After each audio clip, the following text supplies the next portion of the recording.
Well, I'm in constant touch with the Deputy Health Secretary of Ukraine, so I know exactly what's needed. At the moment, the most important thing that we need are the first aid kits for the territorial army, the civilians who took up arms to resist the invasion. Now, there are a few important things to be included in the first aid kits, which are the tourniquets, called the CATs, the Celox bandages, not the powder, but just the actual bandage, and then the Israeli bandage.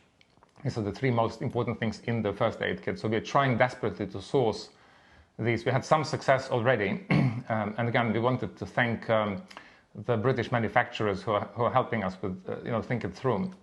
But there's a shortage of these items in Europe.